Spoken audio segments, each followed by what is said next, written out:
Eh bien bonjour à toutes et à tous, aujourd'hui on se retrouve dans le tracteur avec la charrue et on part préparer nos céréales. Donc vous avez vu il y a à peu près 2 semaines toutes les récoltes, donc du maïs grain, on a fait de la farine, on a fait tout ça. Et là maintenant qu'il y a un grand soleil qui réapparaît parce qu'on a eu une semaine de pluie quasiment non-stop chez nous, les terrains ont pu réessuyer un peu, on va essayer d'aller labourer. Et on va labourer deux parties différentes, donc une parcelle où on a fait du maïs grain, donc où il y a tout l'amas de maïs qui est broyé à terre, donc vu que ça a réessuyé ça devrait moins coller, faire moins de bourrons, donc voilà. Et une partie où c'est plutôt des couverts végétaux qui sont à retourner parce que c'est des couverts, c'est destiné à être broyés ou à être enfouis pour faire de l'engrais vert et apporter un peu d'humus dans la terre. On va voir si on peut les broyer, enfin les retourner tout de suite s'il n'y a pas trop épais, et on se retrouve après.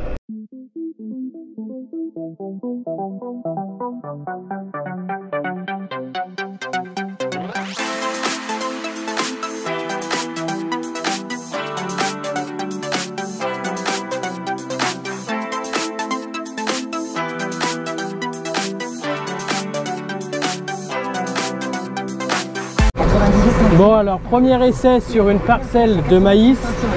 Le labour, alors c'est toujours une parcelle qui est très chiante à travailler, qui est très hargneuse, mais ça fait du boulot. Ça se laboure, on arrive à tout enfouir. Donc je fais mon aller-retour, on va aller voir dans les couverts si ça fait le même boulot et on va aviser, savoir s'il faut faire monter le stagiaire avec le cover crop. Qu'est-ce qu'on va faire? On avise, on fait les tests et on voit après. Bon, ça y est, on est dans le couvert et comme on peut voir, le labour est tout de suite un peu plus joli. Alors il y a de quoi enterrer, mais le labour est plus propre. Mais bon, c'est toujours pas satisfait à mon avis. On va faire passer un coup de disque pour scalper la plante et faire un labour vraiment très joli, même si je pense que ça pourrait suffire pour semer de la céréale.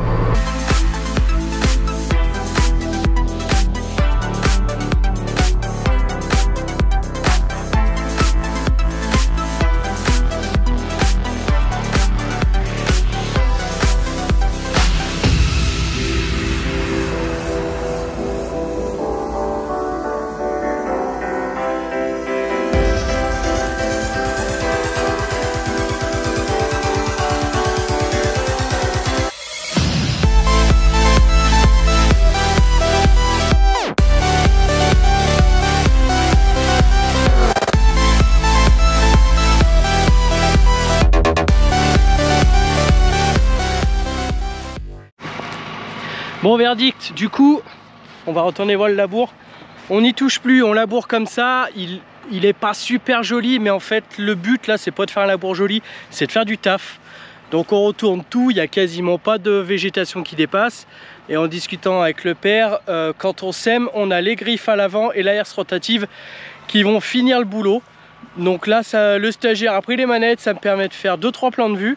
Et comme ça, la fin de journée approche. Parce qu'on est au coucher de soleil. Au coucher de soleil maintenant c'est 16 h, hein, mais bon. Et on reprendra tout ça demain pour finir tous ces hectares.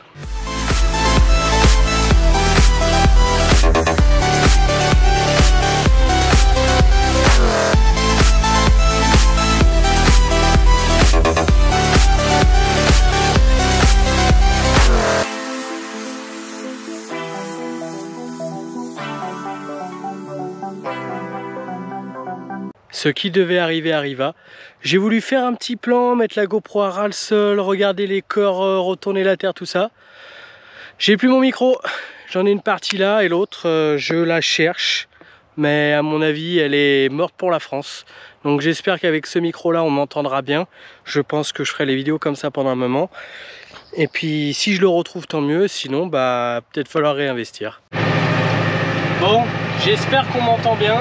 Ce qui est pratique avec le labour, c'est qu'il n'y a pas le volant à toucher. Si ta raie est bien faite, le tracteur ne sortira jamais, pardon. Et du coup, ça laisse le temps un peu de filmer. Là, je teste un peu le micro. Si cette séquence elle est sur la vidéo, c'est que le son est pas dégueulasse. Et puis sinon, bah, c'est parti. On a 4,3 hectares exactement de couverts et à peu près une dizaine de derrière du maïs. à labourer, donc ça fait une bonne quinzaine d'hectares à faire. Donc on est parti pour un petit moment. Et donc là on se retrouve sur le couloir d'alimentation, donc qui est à peu près le seul vestige de l'ancien bâtiment. Le couloir et la mangeoire, il reste ça, le petit manchon là en béton, il reste que ça. Donc on l'a bien gardé pour sauvegarder un bout de nostalgie. Et là hop, vous voyez, il y aura les cases elles seront là, ils seront dos à dos, ils mangent de chaque côté du bâtiment. Et bien bonjour tout le monde, aujourd'hui c'est les semis de nos orges. On a à peu près 5 hectares à semer, donc c'est dans les parcelles qu'on a précédemment labourées, donc une qui est un peu plus bas. Celle-ci, j'espère vous y verrez quelque chose avec le contre-jour, et c'est la grande pente. Là on est dans la parcelle, je pense, la plus pentue de chez nous, enfin de ce qu'on loue, et une parcelle juste là. Donc comme vous voyez, alors hop, là on voit la différence. Donc ça a été labouré hier, ça a un peu reblanchi sur le dessus, et là c'est juste un passage de herse pour égaliser, parce que c'est les bords de champ, donc du coup on égalise un peu avant de semer. Vous voyez la différence d'humidité, donc là ça fait bien remonter l'humidité, là ça a bien séché, donc on a des conditions qui sont parfaites. Le labour a bien fait son job, là c'est bien émietté. Franchement on pourrait pas rêver de mieux pour semer nos céréales.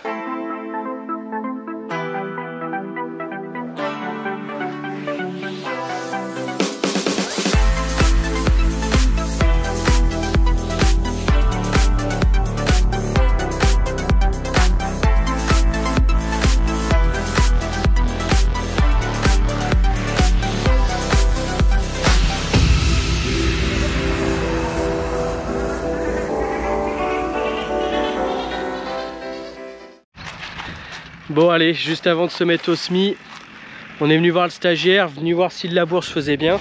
Parce qu'on n'avait qu'une peur, c'est qu'en fait avec les pluies de tous ces jours, toute la matière qui était là, ça faisait une pâte. Et du coup ça faisait une épaisseur sur la terre qui n'était pas évidente à retourner.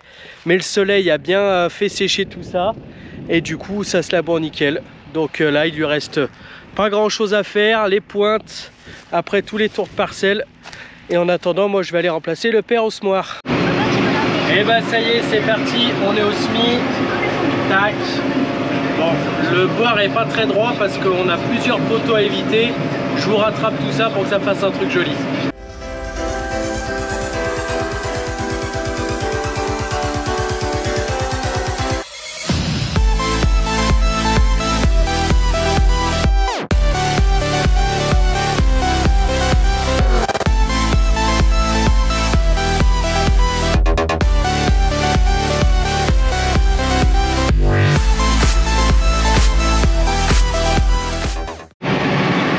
C'est vraiment des conditions idéales pour semer.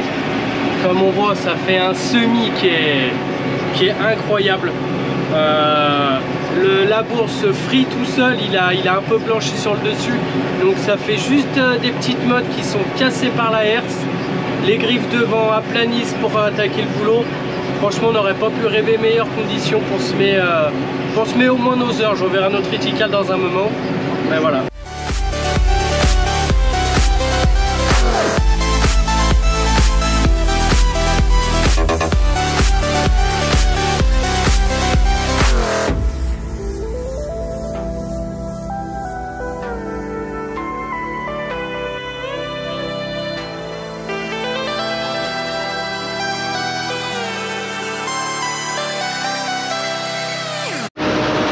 Bon, la partie un peu plus technique, c'est de l'orge, du coup on sème à 170 kg hectare.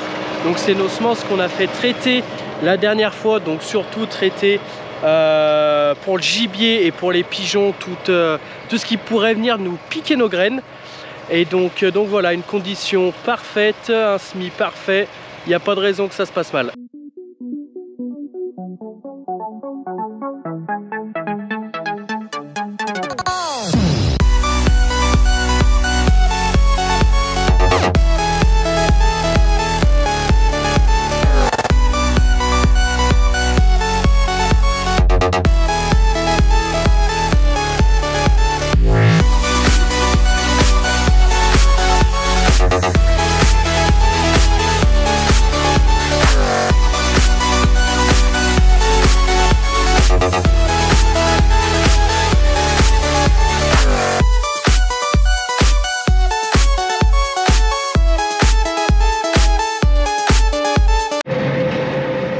coup, changement de programme, je devais semer, mais la charrue qui est derrière, c'est une charrue de Kuma. Donc il faut qu'on la rende, il y en a qui veulent labourer pour attaquer à semer. Donc le père finit de semer, il est là-bas, alors je vous montre pas parce que la vitre elle est dégueulasse, ça changerait rien. Et on a semé à peu près 1,5, 2,5. Ah, on a semé un peu plus de la moitié de ce qu'on avait à semer, donc pour les heures, ce sera fini ce soir, on n'en parle plus. Bon, j'allais m'en aller et je viens vérifier comment vont les vaches. Parce que sur notre deuxième site, il y a beaucoup de parcelles, mais il y a également des prés. Et depuis à peu près 2-3 jours, on est obligé d'amener une botte de foin. Alors elle a à peu près une botte pour 2 jours, donc là on a amené la deuxième. Parce que DNC oblige, et ben on peut pas déplacer nos bêtes. Sauf que là, on n'a plus d'herbe. Là, il n'y a plus d'herbe. Là-haut, il n'y a plus d'herbe. On les aurait bien rentrés ou déplacés dans notre site principal ou autre part, sauf qu'on n'a pas les droits. Donc on est obligé de s'adapter. Comme en Savoie ils sont adaptés, comme dans l'Ain ou comme dans le Jura ils s'adaptent. Mais c'est vrai que c'est une contrainte assez pénible parce que notre deuxième site il est à un quart d'heure de route. Donc là on amène une botte de foin tous les 2 jours en espérant pouvoir rebouger nos bêtes bientôt ou pouvoir au moins les rentrer dans un bâtiment pour pouvoir les finir de les engraisser.